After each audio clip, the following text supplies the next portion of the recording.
Study IQ IAS, अब तैयारी हुई अफोर्डेबल। नमस्कार दोस्तों, मेरा नाम है दिवाकर बोथरा। एक रिसेंटली 30 तारीख को एक जजमेंट आया सुप्रीम कोर्ट का। Supreme court access 51 old curb single woman get equal abortion rights. The Hindu, Indian Express या फिर जो भी आप पेपर पढ़ते हो, शायद ये सब के अंदर रहा होगा। अबॉर्शन का लॉ हमेशा इंडिया के अंदर एक पैट्रियार्कल माइंडसेट से डायरेक्टेड रहा है। हम देखते हैं कि पैट्रियार्कल माइंडसेट से पूरा का पूरा अबॉर्शन लॉ चला इंडिया में। 1960 तक अबॉर्शन के राइट दिए हुए ही नहीं थे, अबॉर्शन अलाउ नहीं था, इलीगल था। बट फिर सर्कमस्टेंसेस बदले, चीजें बदली, उसके बाद में कुछ चेंजेस आए लॉस के अंदर। MRTP एक्ट बनाया गया, मेडिकल टर्मिनेशन ऑफ प्रेगनेंसीज 1971। और इसके बाद में भी बहुत बड़ी कंट्रोवर्सी रही कि किस लिमिट तक अबॉर्शन देने चाहिए। कई लोग मानते हैं कि अबॉर्शंस एक लिमिट के बाद में नहीं होना चाहिए, क्योंकि वो भ्रूण हत्या एक इंसान की हत्या के बराबर है और फ्यूटस के भी ह्यूमन राइट्स होते हैं। इस ग्रुप वाले लोग ये मानते हैं। कुछ लोग मानते हैं, जो लिबरल या फेमिनिस्ट है, कि वुमेन्स के पास एब्सोल्यूट राइट होने चाहिए अबॉर्शंस के, कि किस जब चाहे, जिस लेवल पे चाहे वो अबॉर्ट कर सकती है चाइल्ड को। दोनों के अपने अपने मत हैं, दोनों की अपनी अपनी अंडरस्टैंडिंग है। अब क्वेश्चन ये आता है कि कौन शायद आज ज्यादा रेलेवेंट है या कौन शायद आज कम वैलिड है। आज के वीडियो के अंदर हम पूरा अबॉर्शन के इवोल्यूशन से लेके आज तक जो जजमेंट है, जजमेंट हालांकि 30 तारीख को आया, अगर मैं आज भी देखूं 6 तारीख तक, क्या सिनेरियो है अबॉर्शन लॉ का इंडिया के अंदर, और कुछ इंटरनेशनल प्रैक्टिसेस जो की जा रही है दूसरी कंट्रीज के अंदर। तो चलिए शुरू करते हैं आज की session with the first aspect. 1960 abortion was absolutely illegal, but then a Shanti Lal Shah committee was formed. Government of India set up Shanti Lal Shah committee, and this committee gave a recommendation that abortion should largely be allowed, and as a result this Medical Termination of Pregnancy Act 1971 was created. तो 1971 से ये clear हो गया कि abortion allowed होंगे India के अंदर, लेकिन किस लेवल तक होंगे, कब किए जा सकते हैं, कब नहीं किए जा सकते, वो सारे के सारे प्रोविजंस एक स्टैट्यूटरी एक्ट के अंदर बेस्ड थे।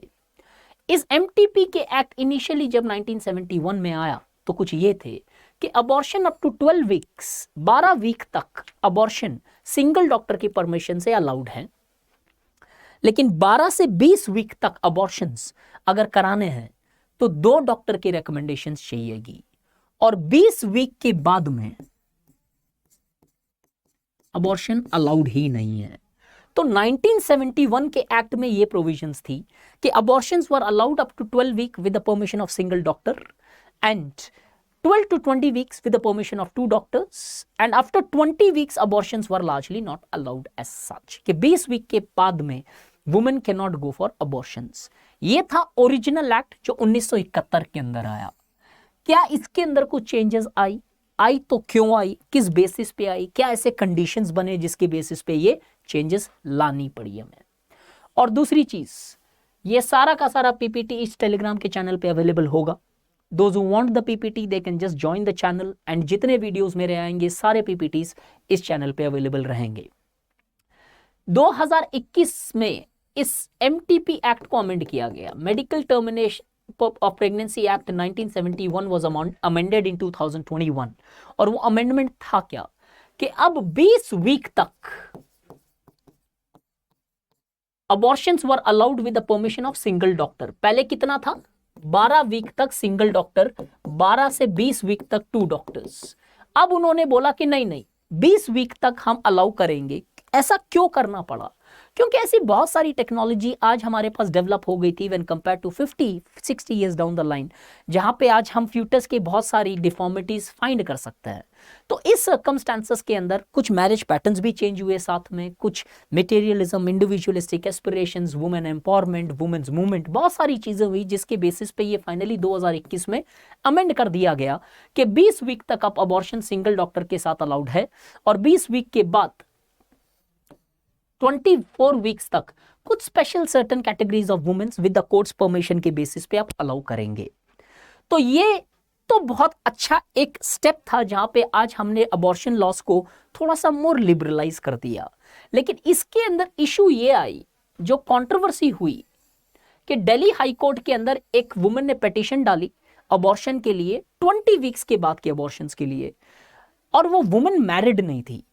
And since the woman was not married, Delhi high court ने उसकी पिटीशन को रिजेक्ट कर दिया, ये कहते हुए कि एमटीपी एक्ट जो है वो मैरिड वुमेन्स को अलाउ करता है प्रेगनेंसीज टर्मिनेट करने के लिए 20 वीक्स के बाद। जैसे ही दिल्ली हाई कोर्ट ने रिजेक्ट किया, the petition moved, the petitioner largely went to supreme court, और सुप्रीम कोर्ट का एक जजमेंट आया कि इसको अलाउ किया जाए। कि उसके बाद में सुप्रीम कोर्ट ने अपना जजमेंट दिया कि कैसे दी, जो आज हम देख रहे हैं कि even unmarried women, Chandrachud sir का जो जजमेंट था 30 सितंबर को, उन्होंने बोला कि अगर अनमैरिड वुमेन्स भी है तो वो 20 वीक्स के बाद में अबॉर्ट कर सकती है चाइल्ड। अब इश्यूज क्या है अपने पूरे के पूरे, तो वो था एक टाइमलाइन कि कैसी चली चीजें।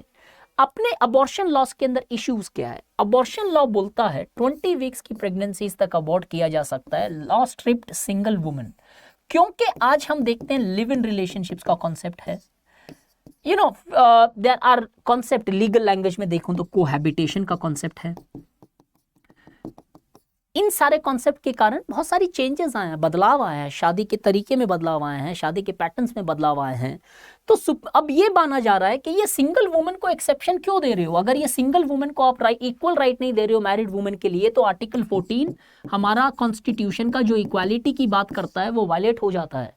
तो इसके लिए we should also give a right to the women's. अब कोई रेस्ट्रिक्शन ऐसा मैरिड वुमेन पे नहीं था, आपने सिंगल वुमेन्स पे ऐसा रेस्ट्रिक्शन लगा दिया, तो एक कॉन्स्टिट्यूशनल मैटर बन गया और सुप्रीम कोर्ट तक चला गया, जिसका जजमेंट हम थोड़ी दिन पहले पढ़ते हैं। तो अब इस सुप्रीम कोर्ट के जजमेंट ने क्या कहा और एग्जैक्टली रीजंस या वैलिड जस्टिफिकेशंस क्या दी। अब यहाँ पे 3 बेंच थी, जस्टिस चंद्रचूड़ सर ने हेड किया था, और इन्होंने बोला कि नॉन मैरिड वुमेन को भी हम 24 वीक्स तक का अबॉर्शन का राइट देते हैं। अब ये तो था जो आपने पढ़ा होगा। अब उसी पेपर के अंदर द हिंदू, इंडियन एक्सप्रेस, दोनों के अंदर उन्होंने कुछ वैलिड जस्टिफिकेशंस दिए कि क्यों देने चाहिए। ये एक्सप्लेनेशन सब इग्नोर कर देते हैं कि हमें पता चल गया इशू, नहीं, ये इश्यूज आपको पता होने चाहिए कि ऐसा करने की जरूरत क्या पड़ी, ताकि आगे कभी सजेशंस पूछा जाए तो आप इन बेसिस पे जस्टिफाई कर सकते हो चीजों को। ये बोलते हैं right to reproductive autonomy is dignity and privacy given an unmarried woman the right to choice, कि ये जो राइट है वो मैरिड और अनमैरिड वुमेन सबके लिए है और उनको चॉइस देती है वो। दूसरा, एग्जिस्टेंस जो अभी प्रैक्टिस है दैट अमाउंट्स टू डिस्क्रिमिनेशन, कौन सी प्रैक्टिस? कि मैरिड वुमेन को नहीं देना, मैरिड वुमेन को देना और अनमैरिड वुमेन को नहीं देना। The last one, artificial distinction between married and unmarried women is not constitutionally sustainable. इस पार्ट को डेफिनेटली स्टार मार्क से समझना कि artificial distinction made between married and unmarried women's are technically not sustainable. Constitutionally उसे sustain नहीं कर सकते हम। क्यों? कि कोई भी अगर कोर्ट अगर आर्टिकल 14 के ऊपर इसको जाएगा तो डेफिनेटली उसका सपोर्ट करना पड़ेगा, as it is a discriminatory practices. अब इस पूरे जजमेंट या पूरे इशू को एनालाइज करें हम तो क्या निकल के आता है? बहुत सारी वुमेन फोर्स्ड प्रेगनेंसीज के शिकार होती है, तो डेफिनेटली बनता है कि they should largely have right to terminate. Take an example of rape victims, पता ही नहीं चला या फिर हो सकता है कुछ ऐसा सर्कमस्टेंसेस था कि 20 वीक के बाद में वो टर्मिनेट कराने जाएगी, क्योंकि वो मैरिड नहीं है तो शायद उन्हें अबॉर्शन के राइट्स नहीं मिलेंगे। तो फोर्स प्रेगनेंसीज इंडिया के अंदर एग्जिस्ट करती है डिफरेंट फॉर्म्स में। फेलियर ऑफ कॉन्ट्रासेप्टिव्स भी हो सकता है, जिसके कारण why the failure of a particular company, the price should be paid by a woman where she is not allowed. हो सकता है you are living in a live-in relationship and you become pregnant, or finally you want to abort a child after let's say 20 weeks. Then in such circumstances आपको अगर allow नहीं किया जाएगा तो technically you never wanted to get pregnant, और suppose baby born होता है तो will that mother and child bonding be strong between the children? सोचने की बात है, स्वयं विचार कीजिए, जो महाभारत के श्री कृष्ण बोलते हैं को सीरियल में। आगे, high maternal mortality rate. Supreme court ने ही, चंद्रचूड़ सर ने ही कोट किया है कि 8 women die every day in India due to unsafe abortions, कि क्योंकि हम उन्हें अबॉर्शन के राइट नहीं देते हैं तो कहीं ना कहीं वो ब्लैक मार्केटिंग या फिर अंडर द टेबल वाले जो क्लिनिक्स है उधर जाके अबॉर्शन करवाती है, और उसके कारण उनकी सेफ्टी क्वेश्चनेबल हो जाती है, और high maternal mortality rate already है इंडिया के अंदर। 8 वुमेन हर दिन अगर अनसेफ अबॉर्शन से डेथ कर रही है, मर रही है, या फिर जिनकी डेथ हो रही है, टेक्निकली उन सर्कमस्टांसेस में तो हमें वुमेन को प्रोटेक्ट करने के लिए एब्सोल्यूट अबॉर्शन राइट्स देने ही चाहिए टेक्निकली। आगे 67% of abortions carried out in India between the year 2007 and 11 were largely unsafe. 70% के आसपास अबॉर्शन 7 से 11 अगर हम ले 4 साल के अंदर अनसेफ अबॉर्शंस थे, तो इमेजिन करो वुमेन्स की कितनी बड़ी रिस्क होती है। एक, पहले तो उसे बच्चा पैदा करना पड़ जाता है अगर बाई चांस नहीं है एक्सेस, और दूसरा अगर आप बच्चे को नहीं जन्म देना तो भी एक अनसेफ सर्कमस्टांसेस से गुजरेगी। बच्चा if she gives birth to a child, emotional torture है, साइकोलॉजिकल टॉर्चर है, और अगर चाइल्ड बर्थ नहीं देना है तो कहीं ना कहीं फिजिकल पेन एंड्यूर करनी पड़ती है उन्हें। तो ये सारे पॉइंट वैलिड लगते हैं।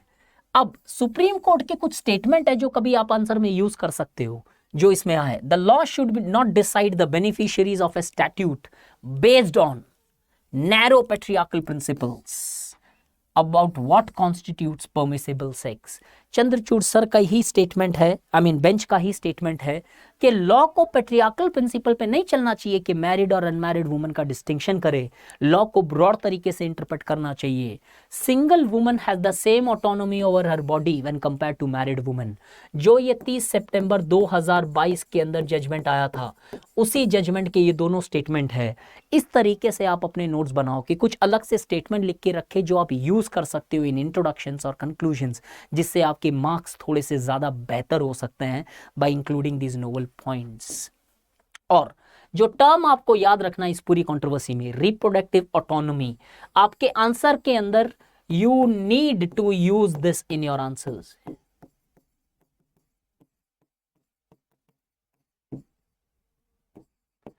ये आंसर आप, ये वर्ड आपके आंसर में होना चाहिए कि रिप्रोडक्टिव ऑटोनॉमी वुमेन की होती है, चाहे वो मैरिड हो या चाहे वो मैरिड नहीं हो, ये हमेशा रिप्रोडक्टिव ऑटोनॉमी रहेगी वुमेन की टेक्निकली। आगे जाएं, क्या राइट है या रॉन्ग है, क्या अबॉर्शन होना सही है, क्या उसके ऊपर लिमिट लगानी गलत है, या क्या डिबेट है एग्जैक्टली। अगर हम देखें, नेचर और मैरिज प्रैक्टिस जो है टुडे हैव ड्रास्टिकली चेंज्ड। जैसे लिव इन रिलेशनशिप्स आ चुकी है, इवॉल्व, तो कहीं ना कहीं अबॉर्शंस को हमें चेंज करना पड़ेगा। The abortion laws largely requires a relook today. Further, एक तरफ तो इंडिया की मैटरनल मोर्टेलिटी रेट हाई है, और अगर मैं सिंपल टर्म्स में बताऊं, the health of the women in India is in ICU. ठीक, कि इंडिया के वुमेन की हेल्थ ऑलरेडी आईसीयू के अंदर है। इस सर्कमस्टांसेस पे अगर मैं अबॉर्शन अलाउ नहीं करता हूं तो अनसेफ अबॉर्शन होंगे, अनसेफ अबॉर्शन होंगे तो एमएमआर फिर बढ़ेगा, मैटरनल मोर्टेलिटी रेट फिर बढ़ेगी, तो टेक्निकली वो भी जस्टिफाइड नहीं है। और वुमेन के अंदर हाई सुसाइड रेट है। सुसाइड रेट कैसे हाई है, इसको हम कैसे कनेक्ट करना है, इंपॉर्टेंट कनेक्शन है। सुसाइड रेट भी हाइट वुमेन में क्यों है, क्योंकि शायद ये अबॉर्ट नहीं कर पाती है चाइल्ड, साइकोलॉजिकल प्रेशर होता है, इमोशनल टॉर्चर होता है, जिसके कारण शायद बहुत सारी वुमेन सुसाइड कर लेती है। और ये सिर्फ बोल नहीं रहा हूँ, फैक्ट है मेरे पास। फीमेल सुसाइड डेथ्स 1990 में 25% थी, मेल सुसाइड में डिफरेंस देखो 18% है। 2016 में 36% रेट है फीमेल सुसाइड रेट, और यहाँ पे 24% है, 12% कम। ऐसा क्या है कि female largely are going for more suicides? Technically ऐसे बहुत सारे लॉज हैं जिसके बेसिस पे वो इमोशनली टॉर्चर होती है, एंड उनके पास शायद कोई उपाय नहीं बच जाता है वुमेन्स के पास to take away their life themselves. So technically अगर हम देखें, और ये लैंसेंट सोर्स का है, लैंसेंट का है, इसका मतलब डेफिनेटली बहुत कोट करने वाला है और वैलिड होना चाहिए। तो अगर एक सिंपल तरीके से मैं इस पूरे टॉपिक को जस्ट कंक्लूड करूं तो ये है, ये सुप्रीम कोर्ट की ruling is pragmatic as it keeps the clinic open and case closed. बहुत बेहतरीन कंक्लूजन यूज हो सकता है। It keeps the entire clinic open के yes, come to us, take safe abortions, so that आपकी health पे कोई रिपरकशंस नहीं आए। 48% वुमेन एनामिक है, चाइल्ड मैरिज इंडिया में होती है, फोर्स्ड प्रेगनेंसीज इंडिया में होती है, सन प्रेफरेंसेस का कॉन्सेप्ट है, multiple frequent child birth without any adequate gap between child birth, in rape, sexual harassments, ऐसे भी बहुत सारे एस्पेक्ट्स हैं।